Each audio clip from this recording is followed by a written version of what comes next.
Buddy grabbed the hat, but it was too big. It fit Grumpy fine. But it was too new. He didn't want to look too much the swell, so he dropped the hat on the ground, danced on it gingerly, then flipped it back on his head at a rakish angle. Better. In the meantime, Buddy fashioned a walking stick out of a broken umbrella, and the two future stars burst into song. Move over Bob, move over Bing, take a chair, Fred Astaire, go sing in the rain, Gene. It's our turn to play, and we've got a new sound, talking about horsing around. They pranced and danced, doing steps ever more bold, and when they were done, the sky never looked a more beautiful blue. Grumpy, the reluctant dandy, went to check out his hat in the glass, and he liked what he saw. All he lacked was a white tuxedo and a checkered bow tie. They'd have to be a tad tattered and threadbare, but he'd be elegant all the same. This is when he noticed a small boy bawling his eyes out because the mechanical horse in front of the Piggly Wiggly was broken. "Buddy, old sport, here's our chance. Make like a machine and do your thing." What could Buddy say? He hated the idea, natch, but it was that or Friendly Fred. The children were elated. He was the greatest. Up and down he went as cling, cling, cling coins dropped into the hat. Buddy took it in stride. Lots of kids wanted to ride, but all those kids had moms.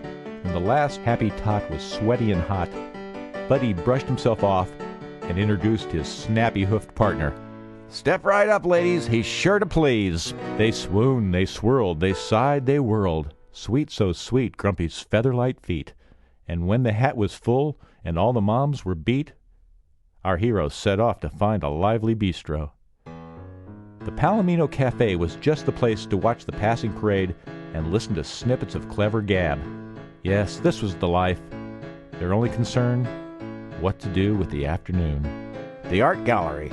They're displaying a three-headed nude." "Art," laughed Buddy, pointing to a white mare in the newspaper. "She's at the fair. Only one head, but I'm an old-fashioned dude." "The fair it is, pal, but first let's try the track. Dashing Dan in the fourth, he's won back-to-back." Just then, a smidgen of a dog, a Jack Russell named Rex, waved at them from his table. Thought he, "Here are some rubes, here are some hicks, fresh off the farm, ripe for the pick." Grumpy welcomed the chance to hobnob with a fellow bon vivant. He whispered, "That dog is famous, a big opera star. His poster is on the wall of the bar." But he wasn't impressed. "He reminds me of Mrs. Mump's ankle nipper Jake. Probably has rat breath, too." "Nonsense," said Grumps. "He smacks a culture."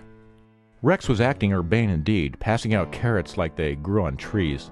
A few other horses had already joined his party. There was Comet and Mason and Zippy and Chopper. All seemed well-bred, and those carrots looked so tasty. Rex had them in stitches with how he could chase a bunny down a hole, yap, yap, yap, without so much as mussing a hair. But the rustic life wasn't for him, no, no, no. He was a singer, like a Strato, and a regular card-playing Joe. This they knew when he tapped on his hat and out popped a deck. "Some mild amusement? What say you, my equine friends?" Chopper knew better, and timid Zippy spooked, but Mason and Comet and Grumpy were hot to trot. Buddy reluctantly joined in. But he didn't like the way the dog handled the deck, clumsily, as if he didn't know what he was doing.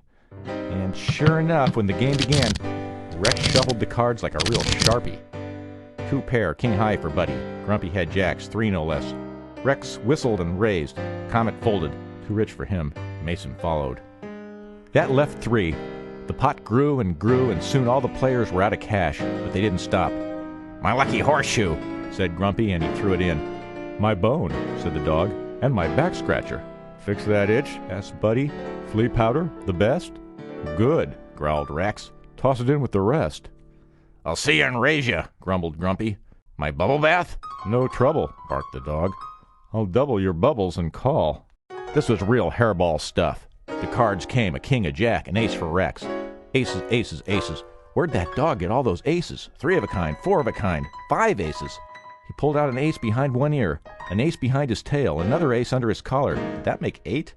Hooves and paws flew, and when the smoke cleared, the pot belonged to the dog. Buddy was right. This mutt was a cheat. This powder has zing," yapped Rex as he splashed on more. And later, a hot bubble bath. Rex was about to cram his winnings into his hat when Buddy grabbed it, then snatched Grumpy's derby and flung it at the dog. "Here, said Buddy. "Take his. Your head is too small for such a big haul." Grumpy frowned, but he'd gotten Buddy into this mess. Rex noted their long faces and also thought it wise not to complain. Dumb horses, thought he.